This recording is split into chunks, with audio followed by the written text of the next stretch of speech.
అన్న సో ఈ రోజు వీడియోలో మనం నీడ్ ఫర్ షెడ్యూలింగ్ దేని చేయాలి, రకరకాల క్రైటీరియాని ఏం కన్సిడరేషన్ తీసుకుంటాము. So when we want to compare the algorithms, when we want to implement the necessary scheduling algorithm for a given circumstance, మన అవసరాన్ని బట్టి ఏ క్రైటీరియాని మనం కంపేర్ చేస్తాము, ఒక అల్గోరిథం బెటర్ ఒక అల్గోరిథం కాదు అని చెప్పడానికి. All those things we shall discuss in this particular video. So starting first మనకి నీడ్ ఫర్ షెడ్యూలింగ్ గురించి మాట్లాడుకోవాల్సి వచ్చినప్పుడు అసలు షెడ్యూలింగ్ ఎందుకు చేయాలి మనం లాస్ట్ వీడియోలో కూడా డిస్కస్ చేసుకున్నాము. ఎందుకంటే ఒకప్పుడు యూని ప్రోగ్రామింగ్ సిస్టమ్స్ ఉండేవి, but we know longer find those things. మనం వాడుతున్న ప్రతి ఒక్క డివైసెస్ లోను ప్రతి ఒక్క చోట we come across multi programmed operating system.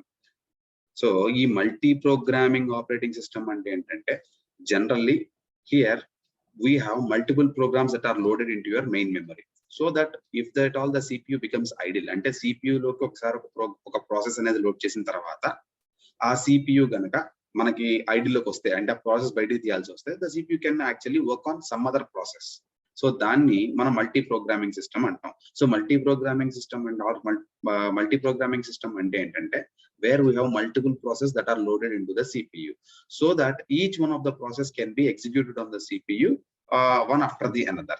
Okay, అంటే టైం మల్టీప్లెక్సింగ్ అనుకోండి, ఎలా అన్నా అనుకోండి, టైం షేరింగ్ అనుకోండి, ఎలా అయినా సరే మనం లోడ్ చేసిన ప్రాసెసెస్ ని CPU తో షేర్ చేయొచ్చు, CPU ని షేర్ చేయొచ్చు. So when you ask why all this is required, ఎందుకు చేయాలి, ఒకటే ఎందుకు పెట్టకూడదు అంటే, జనరల్ గా ఒకటే ప్రోగ్రామ్ కనుక మనం లోడ్ చేస్తే, because not all the programs require full execution on the CPU. కొన్నిసార్లు CPU ఎగ్జిక్యూషన్ చేసిన తర్వాత it might require some kind of IO interaction. So అంటే IO డివైస్ ఇంటరాక్షన్ కావాలి for whatever reasons. So one process for it to be executed properly and terminated, it might require both CPU and also other IO devices. మరి అలాంటప్పుడు యూని programming system కనుక నేను implement చేస్తే, ఎప్పుడైతే ఈ process CPU నుంచి బయటికి IO డివైసెస్ కోసం వస్తుందో, that means the CPU is now going to be kept idle, అంటే CPU ఖాళీగా ఉంటుంది. But our main motto is the CPU should always be busy. CPU ఖాళీగా ఉంచుకోవడం వల్ల మనకు ఉపయోగం లేదు, right? So in multi programming systems, one process can use the CPU while other is waiting for the IO. Ante enti, when your process once it has given the CPU, and if it requires any kind of IO operations, you remove the process or it goes into the IO queue, so that now I will actually allocate some other process into the CPU. Antegani CPU ni khaliga unchamu. The CPU is kept busy. The CPU can switch between different processes. So దాన్ని process scheduling ద్వారా మాత్రమే చేయగలుగుతాం. ఇలా operating systems లో రకాల గురించి మాట్లాడినప్పుడు there are many things. You can see ఇక్కడ ఒక డయాగ్రామ్ ఉంది. This once again I brought it from the internet. You can see here first దాన్ని మల్టీ యూజర్ అంటాం. సో మల్టీ యూజర్ అంటే ఏం లేదు, do not get confused. When there are multiple users are there are 2 or more users that work on the same system and share the same resources. So ఒక resources ని multiple users కనుక share చేసుకునే capability ఉంటే దాన్ని multi user system అంటాం. Multi tasking అంటే ఏంటంటే, here multiple applications are operate at the same time. ఇంకా సింపుల్ గా చెప్పాలంటే, multi tasking is the logical extension of your multi programming system. So multi programming అయితే then we have multiple programs that are loaded into the main memory waiting for the CPU. Multi tasking అంటే ఏంటంటే, CPU అనేది ఒకేసారి simultaneous గా different task తో work చేయడాన్ని multi tasking అంటాం. So we call multitasking as a logical extension of the multi programming systems. Multi processing అన్నాం అనుకోండి, దాంట్లో మోర్ దాన్ 1 CPU ఉంటుంది. మేబీ డ్యూయల్ కోర్ అనుకోండి, లేదా అఫ్ కోర్స్ అది మల్టీ కోర్ అనుకోండి. There are more than 1 CPUs that are in action ని multi processing అంటాం. మల్టీ కోర్ అంటే ఒకే CPU లో మల్టిపుల్ కోర్స్ ఉంటుంది. That means there is a single chip, but you have multiple cores present on it. మనం వాడుతున్నాం కదా dual core, octa core, quad core అని. ఇవేంటంటే more than 1 core is present. Okay, last thing is multi threading. Multi threading అంటే ఏంటంటే, ఒక single process ని, ఈ single process does have the capability to run multiple code segments, అంటే we call them as threads. So multi thread ఈ multiple code segments run చేయడం concurrent గా ఒకే టైంలో, because to speed up the execution, దాన్ని multi threading concepts అంటాం. So smaller parts of a program, అంటే process లో విత్ ఇన్ ఒక ప్రాసెస్ లో మల్టిపుల్ థ్రెడ్స్ రన్ చేస్తుంటాం. So these threads are these light weight process can run concurrently within the same context of the particular process. ఒక process కింద ఏదైతే ఉందో వాటిలో రన్ చేస్తూ ఉండొచ్చు. So these are all the different types of operating systems that are available outside. Multi user అనుకోండి, multi tasking, multi processing, multi threading. ఇవి ఎందుకంటే రోజుకి మనకి the types of application that we use, the type of data we handle, everything every day it's getting evolved. So మనకి old దానిలాగా batch operating systems, uniprocessor systems, uniprogramming systems, they are no longer going to serve the purpose. అవి మన తర్వాత పనికిరావు. అందుకని we have to do all these things. ఇలా ఉండాలి అంటే మనకి మల్టిపుల్ ప్రాసెస్ ని మనం సిపియూలోకి తీసుకొస్తాం, మెయిన్ మెమరీలోకి తీసుకొచ్చి పెట్టాలి. సో ఎప్పుడైతే తీసుకొచ్చి పెడతామో ఏ రకంగా సెలెక్ట్ చేస్తాము, how do you do all these things అనేది షెడ్యూలింగ్ అనేది మనం నేర్చుకోవాలి. Okay, so and another most important thing is the CPU and IO burst cycle. So ఇందాక నేను స్టార్టింగ్ లో I told you that whenever you want to run a program, so first మనం code రాసినప్పుడు program అంతా main memory లో ఉంటుంది. ఆ programme execute చేయదలుచుకున్నప్పుడు అది ప్రాసెస్ అయ్యి ఎప్పుడు ప్రాసెస్ అవుతుంది, when this program is actually loaded into your main memory. So మీ మెయిన్ మెమరీలోకి తీసుకొచ్చాక అది your program will become a process. Now whenever the process is first allocated the CPU, ఆ process లో CPU execute చేసే కొన్ని instructions ఉంటాయి, IO devices execute చేసే ఇన్స్ట్రక్షన్స్ ఉంటాయి. Generally talking a process contains a mixture of both. So it requires the CPU as well as the IO devices also. మనం అంత ముందు వీడియోలో కూడా చెప్పాను, ఏ ప్రాసెస్ మన జనరల్ గా ప్రాసెస్ ని కేటగరైజ్ చేసేటప్పుడు we say that it as a CPU intensive process and an IO process అని. అంటే ఏంటంటే ఏ ప్రాసెస్ అయితే ఎక్కువ టైం సిపియు మీద వర్క్ అవుతుందో దాన్ని సిపియు ఇంటెన్సివ్ అంటాం. అలానే ఏ ప్రాసెస్ అయితే ఎక్కువ ఐఓ డివైసెస్ కావాలో దాన్ని ఐఓ బౌండ్ ప్రాసెస్ అంటాం. CPU bound process, IO bound process అని చెప్పాను ఎర్లియర్ వీడియోస్ లో. అలానే జనరల్ గా మాట్లాడుకోవాలంటే ప్రాసెస్ ఇన్వాల్వ్స్ బోత్. సో ఎప్పుడైతే నువ్వు ప్రాసెస్ ని ఎగ్జిక్యూషన్ స్టార్ట్ చేస్తావో the process will be allocated the CPU and the CPU starts executing one instruction after the other. So sometimes when it finds the next instruction to be done from an IO device, this particular process will go into that particular IO device's queue. And once that IO or input output operation is done, it will come back to the CPU or it will come back to the ready state. Of course, scheduling ద్వారా మళ్ళీ CPU కి వచ్చినప్పుడు మళ్ళీ CPU అనేది execution మొదలుపెట్టి మళ్ళీ next అలా there is a sequence, something called as an CPU burst, IO burst, CPU burst, IO burst. దీన్ని CPU IO burst cycle అంటాం. Okay, so you can see here process execution begins with a CPU burst that is followed by an IO burst which is followed by another CPU burst. అంటే దాని చెప్పినట్టుగా ఒక process లో రెండు ఉంటాయి, CPU burst, CPU instructions ఉంటాయి, IO execute చేసే instructions ఉంటాయి. సో ఆ ప్రాసెస్ అనేది ఎగ్జిక్యూట్ అవ్వాలంటే ఇట్ రిక్వైర్స్ బోత్. కాకపోతే an IO bound program typically has many short CPU bursts. అంటే ఏంటంటే దానికి సిపియు ఎగ్జిక్యూట్ చేసే ఇన్స్ట్రక్షన్స్ తక్కువ ఉంటాయి, ఇన్పుట్ అవుట్పుట్ ఆపరేషన్స్ ఎక్కువ ఉండే టైం ఎక్కువ ఉంటుంది. దాన్ని ఐఓ బౌండ్ ప్రోగ్రామ్ అంటాం. అదే సిపియు బౌండ్ ప్రోగ్రామ్ కనుక తీసుకుంటే a CPU bound program might have a few long CPU bursts. ఇక్కడ చూడండి, ఇందులో ఏలోనేమో అంటే ఈ ప్రోగ్రామ్ కనుక సిపియుకి ఇచ్చామనుకోండి, all this lies the length it takes for the CPU to execute, తర్వాత మళ్ళీ ఐఓ, తర్వాత మళ్ళీ సిపియు ఐఓ. కానీ అదే కింద చూసారనుకోండి, this is called as an IO bound program. ఎందుకంటే ఇక్కడ ఓవరాల్ టైంలో ఎక్కువ టైం ఐఓకే తీసుకుంటుంది, సిపియు మీద ఎగ్జిక్యూషన్ తక్కువ టైం ఉంటుంది. Generally we have both these categories of process, and a process will have both the instructions together, and it is the job of the scheduler to just not select only IO bound programs or only CPU bound programs. The scheduler has to select a mixture of both. రెండు ఉండాలి, అప్పుడే మనకి efficiency బాగుంటుంది. ఇది already మనం ఇంత ముందు కూడా చదువుకున్నాము, and we spoke about the different types of schedulers. So first things first, ఎప్పుడైతే ఒక ప్రాసెస్ ని క్రియేట్ చేస్తున్నామో అది ఫస్ట్ మనకి జాబ్ క్యూలో రెడీ అవుతుంది కదా. సో జాబ్ క్యూ ఇక్కడ ఉంటుంది. సో జాబ్ క్యూ నుంచి తర్వాత ఏం చేస్తాము, మీ జాబ్ షెడ్యూలర్ కానివ్వండి లేకపోతే లాంగ్ టర్మ్ షెడ్యూలర్ కానీ ఏదో సెలెక్ట్ చేసి ఇక్కడ మనకి input queue which is your ready queue, ఈ రెడీ క్యూలో ప్లేస్ చేస్తాం. ఏది ఇక్కడ this is your ready queue, ఈ main memory.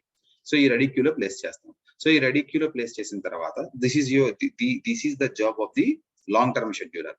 Once these processes are placed inside your main memory or your ready queue, అక్కడి నుంచి ఏదో ఒక జాబ్ ని సెలెక్ట్ చేసి మనం CPU కి అప్ చెప్తాం. This is the job of your CPU scheduler. గుర్తుందిగా, CPU scheduler are short term scheduler. So ఇక్కడికి CPU ఇచ్చిన తర్వాత then of course CPU execute అయ్యి వెళ్ళిపోవచ్చు. మనకి మళ్ళీ same we have to revert back to our process state transition diagrams గుర్తున్నాయి కదా, ప్రాసెస్ స్టేట్స్ మూవ్ అవుతూ ఉంటుంది. సో రన్నింగ్ స్టేట్, రెడీ స్టేట్ నుంచి running state. So running state లో కనుక మనం ఆగితే దాన్ని మళ్ళీ వెయిటింగ్ స్టేట్ తీసుకొస్తాము, వెయిటింగ్ స్టేట్ నుంచి మళ్ళీ రెడీ స్టేట్ లో పెడతాం. The same thing it goes on here. So one scheduler works here, the other scheduler works from selecting the processes which are placed inside the main memory and then allocating the CPU. The long term scheduler works on selecting the process from the job queue which usually resides on a hard disk and place them into the main memory. Okay, so this is the job of the CPU scheduler. ఇది already మనం చదువుకున్నాం. మనకి ఇంకొక కొత్త term ఏంటంటే we talk about something called as preemptive scheduling అంటాం. అంటే ఏంటి సార్? జనరల్లీ CPU షెడ్యూలింగ్ అనే decision there are 4 circumstances which we need to discuss చేసుకోవాలంటే. ఫస్ట్ ఏంటంటే once again please remember the process state transition diagram. So process state transition diagram గుర్తుంది కదా? So ఎక్కడి నుంచి ఎక్కడికి వస్తాయి ఏంటనేది we explain with the arrow marks. So when a process switches from running state to the waiting state. So running state లోంచి waiting state move అవుతాయి. ఎప్పుడు మూవ్ అవుతుంది? జనరల్ గా ఏమన్నా IO రిక్వెస్ట్ వచ్చి IO డివైస్ కావాల్సి వస్తే వెయిటింగ్ స్టేట్ లోకి వస్తుంది. లేదా ఏమన్నా పేరెంట్ ప్రాసెస్ మనం లాస్ట్ టైం సిస్టమ్ కాల్స్ లో చెప్పినప్పుడు ఆర్ ఆపరేషన్స్ ఆఫ్ ప్రాసెస్ లో చెప్పినట్టు ఏదన్నా పేరెంట్ ప్రాసెస్ చైల్డ్ ప్రాసెస్ ని ఫోర్క్ ద్వారా క్రియేట్ చేస్తే ఆ ప్రాసెస్ క్రియేట్ అయ్యే వరకు, అంటే ఆ ప్రాసెస్ టెర్మినేట్ అయ్యే వరకు ఇది వెయిటింగ్ స్టేట్ లోకి వెళ్తుంది. So anything might happen. So any of these actions might put a process from the running state into the waiting state. రెండోది, when a process switches from the running state to the ready state. So running state నుంచి ready state లోకి మారుతాను. General గా interrupt వచ్చింది అనుకోండి, the CPU moves this particular process from running to ready state and it has to go to see what the interrupt is all about. మూడోది, when a process switches from the waiting state to the ready state. అంటే ఇందాక దాంట్లో ఇప్పుడు first step లో maybe ఒక IO operation కావాలి ఆ process కి. సో దాన్ని నేను తీసుకెళ్లి IO డివైస్ క్యూ లో ప్లేస్ చేశాను. Now it is done. The IO operation which is required is now completed. Next ఏం జరుగుతుంది? This process will be move out of the waiting Q and will be directly placed into the ready queue. అది మూడోది. నాలుగోది ఏంటంటే ఒకసారి process అనేది CPUకి వచ్చిన తర్వాత ఎగ్జిక్యూట్ అయిపోయింది, అంటే దాన్ని మొత్తం జరిగిపోయింది, it terminated. So these are all the different 4 circumstances where CPU scheduling decisions might take place. So వీటి గురించి మాట్లాడుకోవాలంటే for conditions 1 and 4 there is no choice. A new process is to be executed. ఎందుకు? 1, 4 తీసుకోండి. So 1, 4 లో current executing process నేను వెంటనే మళ్ళీ వెనక్కి తీసుకురాలేను. ఎందుకంటే ఫస్ట్ పొజిషన్ లో ఫస్ట్ క్రైటీరియా కనుక మాట్లాడితే అది వెయిటింగ్ స్టేట్ లోకి వెళ్ళింది. ఎందుకు వెళ్ళింది? దానికి IO ఆపరేషన్ కావాలి కాబట్టి వెళ్ళింది. అంటే ఆ ఇన్పుట్ అవుట్పుట్ ఆపరేషన్ అయ్యే వరకు I cannot restart it. Fourth case తీసుకున్నారు అనుకోండి, అది ఎగ్జిక్యూట్ అయిపోయింది, it has been terminated, there is no longer process available. So for both 1 and 4 you got to select a new process. And 2 and 3 తీసుకున్నాం అనుకోండి, there is a choice.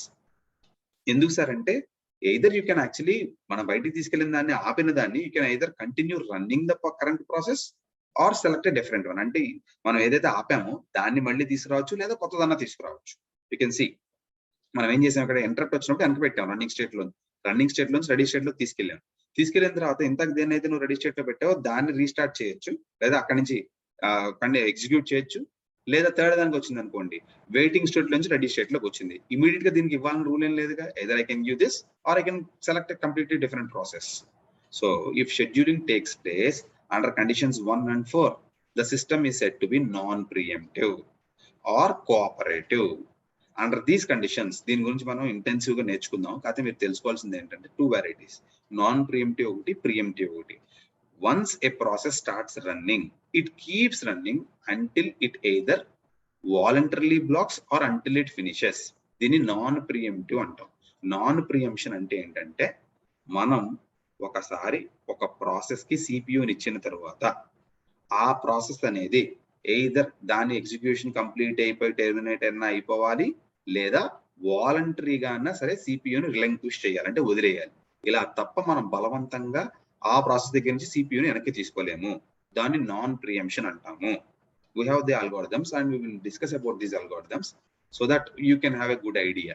So non-preemption ante entante once the process has been allocated the CPU, you cannot relinquish the CPU back. అంటే process అనేది వాలంటరీగా సిపియూని వదిలేయాలి. ఎప్పుడు వదిలేస్తుంది? అది execution అన్న అయిపోవాలి, లేదా for whatever reason it now no longer needs the execution. అలా కాకుండా నాకు నచ్చినప్పుడు నేను ప్రాసెస్ కి సిపియూ ఇచ్చిన తర్వాత ఏమన్నా హై ప్రయారిటీ వచ్చినా ఏమొచ్చినా సరే ప్రాసెస్ నుంచి సిపియూ వెనక్కి లాక్కోగలిగాను అనుకోండి, దాన్ని ప్రియంప్టివ్ అల్గోరిథమ్స్ అంటాం, దాన్ని ప్రియంప్షన్ అంటాం. నాన్ ప్రియంప్టివ్ అల్గోరిథం వేరు, ప్రియంప్టివ్ అల్గోరిథం వేరు.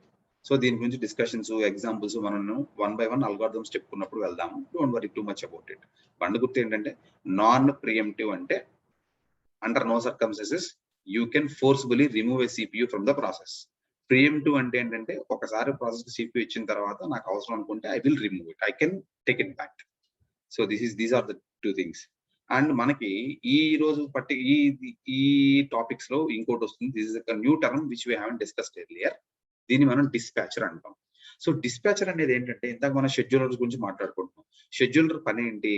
నేను మల్టిపుల్ ప్రాసెస్ ని సిపియూలో మెయిన్ మెమరీలో ప్లేస్ చేసిన తర్వాత ఏదో ఒక ప్రాసెస్ ని సెలెక్ట్ చేసి ఆ ప్రాసెస్ ని సిపియూకి అప్పచెప్పడం బానే ఉంది. Your scheduler will pick up the process or will select the process for execution. It is the job of the dispatcher to move or to give the control of the CPU to the process which is selected by the scheduler.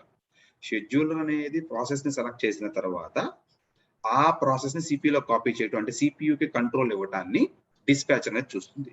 ఏం చూస్తుంది sir dispatcher? It actually has goat 3 functions. First the మనం already చదువుకున్నాం, context switching. Same thing, switching context. పాత దాని state ని save చేసి కొత్త state ని రన్ చేయటం. Next switching to user mode. So user mode కి స్విచ్ చేయటం. మూడోది, మీరు కొత్తగా లోడ్ చేసిన ప్రోగ్రామ్ ని ఎక్కడైతే ఉందో ఆ పర్టికులర్ పొజిషన్ లోకి వెళ్ళి ఆ న్యూలీ లోడెడ్ ప్రోగ్రామ్ లో నెక్స్ట్ ఇన్స్ట్రక్షన్ ఏదో చెక్ చేయటం. This is the job of your dispatcher. మనం ఈ డిస్పాచ్ అనేది ఎంత క్విక్ గా ఉంటే అంత మంచిది. ఎందుకంటే there is always a delay that happens to do these 3 tasks. Context switching గురించి కూడా చెప్పాను. కాంటెక్స్ట్ స్విచ్చింగ్ లో CPU ఖాళీగా ఉంటుంది, ఏమీ చేయదు. Only it moves the instructions or move the state, it saves the state and it restores the state. అంతే. ఇక్కడ కూడా అంతే. The dispatcher needs to be as fast as possible as it is run on every context switch. ప్రతిసారి context switch చేసిన ప్రతిసారి dispatcher run అవుతుంది. Dispatch latency is the amount of time required for the scheduler to stop one process and start another. అంటే execute అవుతున్న process ని ఆపి ఇంకో కొత్త ప్రాసెస్ ని స్టార్ట్ చేయడానికి ఎంత టైం అయితే పడుతుందో దాన్ని డిస్పాచ్ లేటెన్సీ అంటాము. And it is also once again the job to make sure that the dispatch latency is kept as a minimum. ఎంత తగ్గిస్తే అంత మంచిది డిస్పాచ్ లేటెన్సీ అని. So this is once again the same thing. ఇక్కడ dispatch ఏదైతే మనకి scheduler select చేస్తుందో దాన్ని రెడీ స్టేట్ లోంచి రన్నింగ్ స్టేట్ లోకి ఇవ్వడం. అంటే ఏంటి సార్? ఇక్కడ ఉన్న దాన్ని CPU కి అప్పచెప్పడం. That's all. That is where the dispatch comes in to play. The dispatcher comes in to play. Now మనకి మరి సెలెక్ట్ చేయడానికి ఎలా సెలెక్ట్ చేస్తారు సార్? ఏది బెస్ట్ అల్గోరిథం ఎలా చెప్తారు sir? You have different CPU scheduling algorithms which might have different properties. And మనం ఏం సెలెక్ట్ చేసుకుంటాం అంటే ఏ పర్టికులర్ అల్గోరిథం బెస్ట్ సార్, ఏ పర్టికులర్ అల్గోరిథం వర్స్ట్ అని చెప్పడానికి ఏమి ఉండదు. It one algorithm has got some peculiar property and one algorithm might be advantageous to some set of processes. A characteristics అయితే నీకు అవసరమో వాటిని బేస్ చేసుకుని కంపేర్ చేసుకుని ఏ అల్గోరిథం మనం వాడతాం అనేది తెలుసుకోవాలి. Then only you can decide which algorithm is best for given scenario. So whenever you are trying to select the best algorithms, general గా మనం ఇప్పుడు కార్ కొంటున్నాం అనుకోండి, మీరు ఏం చూస్తారు? మైలేజ్ ఎంత వస్తుంది లేదా స్పీడ్ ఎంత వెళ్తుంది. అఫ్ కోర్స్ ఇప్పుడు నాకు స్పీడ్ ఇష్టం అనుకోండి, I will see that what is the maximum speed that I can go. లేదు నాకు మైలేజ్ ఇష్టం అనుకోండి, ఎంత మాక్సిమం మైలేజ్ వస్తుంది. నాకు ఇంజిన్ పవర్ ఇష్టం అనుకోండి, దాని మాక్సిమం ఇంజిన్ పవర్ ఎంత. Of course there are many criteria which you take into consideration when you want to go by a new car. అది ఎలా ఉంటుంది? మనిషిని బట్టి మారిపోతుంది. ఇక్కడ కూడా అంతే. So there is no one good thing or no one bad thing here. Okay, so ఇక్కడ కూడా ఏంటంటే ఆ పర్టికులర్ సిచ్యువేషన్ కి నువ్వు రన్ చేసిన ప్రాసెస్ ఎన్విరాన్మెంట్ కి ఏ అల్గోరిథం బెస్ట్ అనేది ఎలా చెప్తావు అంటే there are some certain criteria. ఆ క్రైటీరియా ఏంటంటే మనకు తెలియాలి. సో తర్వాత మనం షెడ్యూలింగ్ అల్గోరిథమ్స్ ని ఇంప్లిమెంట్ చేసినప్పుడు కూడా ఆ అల్గోరిథమ్స్ ని ఈ క్రైటీరియాని అప్లై చేసి we will then compare the algorithms. Okay, first and foremost thing మనం ఇప్పటి నుంచో చెప్పుకుంటూ వస్తాము ఏంటండి?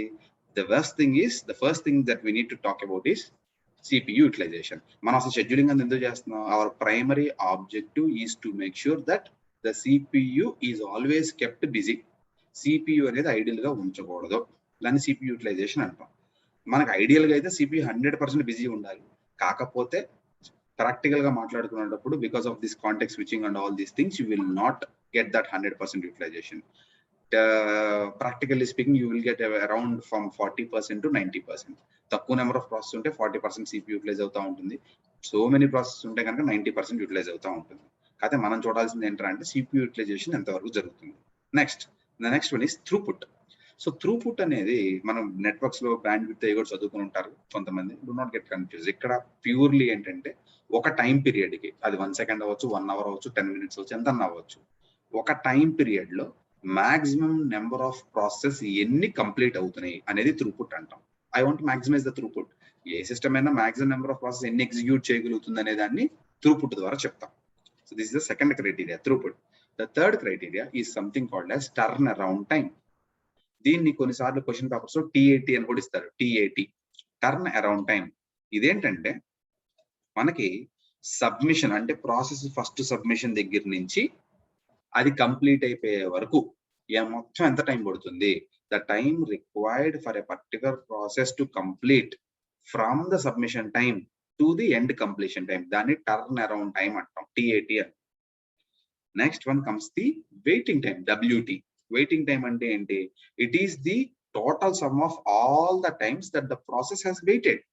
అంటే CPU ఎగ్జిక్యూషన్ కాకుండా మిగతా టైంలు అది ఎంత టైం స్పెండ్ చేసింది, అంటే ఎంత మొత్తం మాక్సిమం ఎంతసేపు వెయిట్ చేసింది అనేది మనకి వెయిటింగ్ టైం అంటాం. అది ఒకసారి వెయిట్ చేయొచ్చు, 15 సార్లు వెయిట్ చేసింది అనుకోండి, మొత్తం 15 సార్లు ఎంతెంత సార్లు వెయిట్ చేసిందో క్యాలిక్యులేట్ చేస్తే అదే waiting time. So waiting time అనేది it is the total amount of time that the process has spent waiting for the CPU. Execution అయిన టైం కాదు. లాస్ట్ వన్ ఏంటంటే response time. So response time ని RT అంటాం. So response time అంటే ఏంటంటే process అనేది first submit అయిన తర్వాత, మొట్టమొదటిసారి సబ్మిట్ అయిన తర్వాత, లేదా సబ్మిట్ అయిన తర్వాత మొట్టమొదటిసారిగా ఫస్ట్ టైం నువ్వు ఎప్పుడు CPU దానికి ఇస్తావు అంటే దానికి రెస్పాన్స్, ఫస్ట్ రెస్పాన్స్ ఎప్పుడైతే ఇచ్చావో దాన్ని రెస్పాన్స్ టైం అంటాం. Response time do not get confused with turn around time. Turn around time అంటే ఏంటి? ప్రాసెస్ మొత్తం ఎగ్జిక్యూట్ అయిపోయి కంప్లీట్ అయిపోయిన తర్వాత మొత్తం ఎంతసేపు పట్టింది అనేది turn around time. Response time అలా కాదు. Response time is the time it takes from when a request was submitted till the first response is received. అంటే ఫస్ట్ టైం దానికి CPUని ఎప్పుడు అప్పచెప్పాము అనే దాన్ని రెస్పాన్స్ టైం అంటాం. ఇవన్నీ రకరకాల criteria. And as I told you, దీంట్లో ఈ క్రైటీరియాని ఎలా ఇంప్లిమెంట్ చేస్తాం అనే దాన్ని బట్టి మనకు మారిపోతూ ఉంటుంది. జనరలైజ్ గా మాట్లాడాలంటే ఏంటంటే ఒక్కొక్క క్రైటీరియాకి ఒక ఆప్టిమైజేషన్ వాల్యూ ఉంటుంది. అంటే CPU యూటిలైజేషన్ మాక్సిమం ఉండాలి, త్రూపుట్ మాక్సిమం ఉండాలి, మిగతా అన్ని తగ్గించగలిగి ఉండాలి. Of course somebody might say కొన్నిసార్లు ఏంటంటే మాక్సిమం రెస్పాన్స్ టైం క్యాలిక్యులేట్ చేసి దాన్ని మినిమైజ్ చేసేటట్టు. As I told you, there is no one particular good thing over here. అంటే ఒకటి ఇలానే చేయాలని రూల్ ఏమి లేదు. Based on the situation, based on the type of process you are running, based on the environment you are running, these criteria can change. కొన్నిసార్లు ఏంటంటే some of the users what they do is they desire to minimize the variance of criteria. ఈ criteria variance ని తగ్గించి ఉంచితే ఇంకా better కదా అనుకుంటారు. ఎందుకు సార్ వేరియన్స్ తగ్గించడం అంటే ఏంటంటే, సో ఎక్కువ ఇటు అటు మూవ్ అయిపోవటం కాకుండా ఒక ఫిక్స్డ్ వాల్యూ, సో ఒక కాన్స్టెంట్ గా ఇదిగో ఇంత ఉంటుంది, లేదా ఒకసారి హై కాదు ఒకసారి లో కాదు, అలా కాకుండా ఉండటానికి they feel that having a predictable and a constant system is far better than inconsistent one. ఒకసారి ఎక్కువ వచ్చి ఒకసారి తక్కువ వచ్చి అలా కాకుండా మన సిస్టమ్ ని డిజైన్ చేస్తున్నాం అంటే అది కొంచెం స్లో అయినా పర్లేదు, బట్ నాకు ఇంతలో ఇంత ఉంటుంది, కన్సిస్టెంట్ గా ఇలా వస్తుంది, ప్రెడిక్ట్ చేయగలిగేటట్టు చూసుకుంటారు. So this is regarding your scheduling criteria. And from the next videos onwards, I will take each one of the scheduling algorithms that we have, and we will also learn them through some certain examples. Idi rendu kalipi cheppukunta veldam. I hope you like this video, and as you can see on the screen, if you like my videos and the way I'm teaching it, please subscribe and share it with others. Thank you very much, guys. Take care. All the best.